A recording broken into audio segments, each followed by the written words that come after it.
P3 যদি কোনো বাক্যে থাকে তারপরে যে ওয়ার্ডটা বসবে সেই ওয়ার্ডটাকে 100% ক্ষেত্রে আমরা কি বলবো?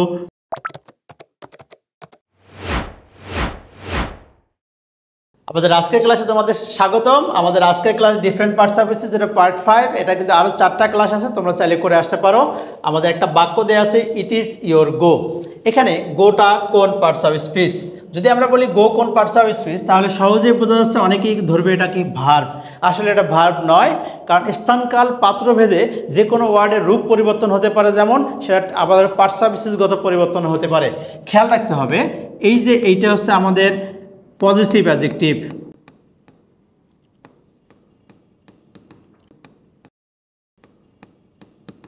পজিটিভ অ্যাডজেক্টিভ কি? একটা জিনিস দেখো, আমি যেমন প্রত্যেকটা প্রোনাউনের 5টা করে ফর্ম থাকে, আমি ইউ দিয়ে দেখাই। You,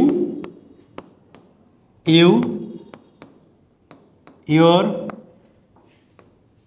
yours, yourself. আচ্ছা, এটা হচ্ছে আমাদের সাবজেক্টিভ ফর্ম, এটা অবজেক্টিভ ফর্ম, এটা পজিটিভ ফর্ম, এটা ডাবল পজিটিভ ফর্ম, এটাকে আমরা বলে থাকি রিফ্লেক্সিভ ফর্ম। তো আমাদের এটাকে আমরা বলে থাকি সংক্ষিপ্ত করে P1, এটাকে আমি বলে থাকি P2 বলতে পারি, এটাকে আমরা P3 বলতে পারি, এটাকে আমরা P4 এবং এটাকে আমরা বলতে পারি P5। কথা হচ্ছে, P3 যদি কোনো বাক্যে থাকে তারপরে যে ওয়ার্ডটা বসবে সেই ওয়ার্ডটাকে 100% ক্ষেত্রে আমরা কি বলবো? নাউন বলবো। যেমন আমি আরও একটা উদাহরণ দিই। এখানে আমি বললাম যে হচ্ছে my mother, MOTH year mother. দেখো মাইটা কিন্তু P3। কিভাবে? আমি এখানে দিলাম আই, মি, মাই। এই যে মাইটা কি P3 পরের যে ওয়ার্ডটা সেটাকে আমরা নাউন বলবো। সেই হিসাবে আমাদের ইয়োর এখানে হচ্ছে P3 পরে গোটা হচ্ছে আমাদের নাউন। আশা করি সবাই এটা বুঝতে পারছো এবং খেয়াল রাখতে হবে, P3 হচ্ছে পজিটিভ অ্যাডজেক্টিভ, P4 হচ্ছে পজিটিভ প্রোনাউন।